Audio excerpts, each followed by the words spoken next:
Hi மக்களே, இன்னைக்கு நம்ம பூரி மைதாவும் கோதுமையும் சேர்த்து பூரி சாஃப்டா பொச பொசன்னு எப்படி போடுறது. பாதி மைதா பாதி கோதுமை மாவு போட்டிருக்கோம், உப்பு போட்டிருக்கோம்,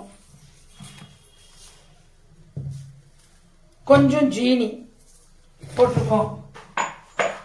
போட்டுட்டு இது எல்லாத்தையும் ஒன்று சேர்க்கணும். நான் உங்களுக்கு தெரியறதுக்காண்டி ரெண்டையும் தனித்தனியா போட்டிருக்கேங்க.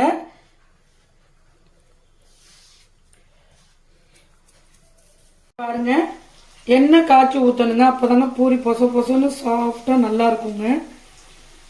கடலெண்ணெய் சூடேற்றி ஊற்றிருக்கேங்க. இந்த பாருங்க, எண்ணெய் ஊற்றிட்டோம். இப்போ தண்ணி ஊற்றி ரொம்ப லூஸாக பிசைஞ்சிடக்கூடாதுங்க. பூரியை முதற்கொண்டு பூரிக்கு முதல்ல எப்படின்னா திக்காக இருக்கணுங்க. அப்போதாங்க நல்லா பூரி எண்ணெய் குடிக்காம நல்லா இருக்கும். ஏன்னா எண்ணெயில் வேகிற பொருள் நீங்கள் தண்ணி கூட ஊற்றுனீங்கன்னா பூரி உப்பும் ஆனால் உடஞ்சிரும், ஓட்டை விழுந்துடும். பூரிக்கு மாவு எப்பயுமே பார்த்தீங்கன்னா கொஞ்சம் திக்காக பெரட்டணும். அப்போ தான் பூரி நல்லா இருக்கும். இங்கே பாருங்க, மாவு பசைஞ்சிட்டோம். எப்படி பசைஞ்சிருக்கோம் பாருங்க. ரொம்ப கல் மாதிரி இருக்கக்கூடாது, ரொம்ப லூஸாகவும் இருக்கக்கூடாது. பாருங்க, தொட்ட அமுங்கிற லெவலுக்கு இருக்கணும். அப்போதான் பூரி ஓட்ட விழாம எண்ணெய் குடிக்காம வரும். அது மாதிரி பூரியில எண்ணெய் நிக்காம இருக்கிறது எப்படிங்கிறதையும் நான் உங்களுக்கு காட்டுறேன். ஈஸியா எடுக்கலாம். இதை ஒரு மூடி வச்சிருவோம், கொஞ்ச நேரம் ஊறட்டும்.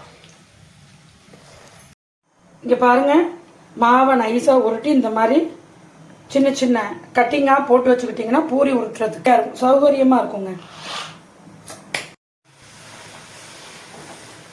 இங்க பாருங்க, பூரி எப்படி திக்கு, ரொம்ப திக்காவும் இருக்கக்கூடாதுங்க, ரொம்ப நைஸாவும் இருக்கக்கூடாதுங்க. ஏன்னா இந்த பூரிக்கு ஓரளவு இந்த பாருங்க திக்னஸ் பாருங்க, ஓரளவு இருக்கா, இந்த மாதிரி தான் இருக்கணுங்க. இப்போ நிறைய பேருக்கு பூரிக்குள்ள என்ன பூந்துடுது இல்லைங்களா, அது என்ன பண்ணலாம்னு தோணும் இல்லைங்களா? என்ன தெரியுங்களா பண்ணணும், தெரியுதுங்களா? இந்த மாதிரி ஓட்டை போட்டுட்டு இப்படி வடிச்சிங்கன்னா உள்ள இருக்கிற எண்ணெய் ஃபுல்லா வழிஞ்சிருங்க.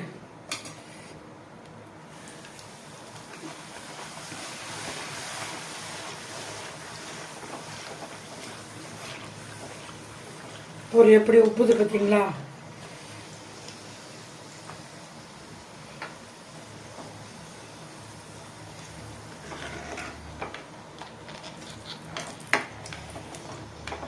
ஓட்டை போட்டுட்டு இப்படி வடிச்சிங்கன்னா இந்த பாருங்க, ஓட்டை நல்லா நீளமாக போட்டு விட்டுணும். அந்த எண்ணெய் ஃபுல்லாக அது வழியா வெளியே வந்துடும்.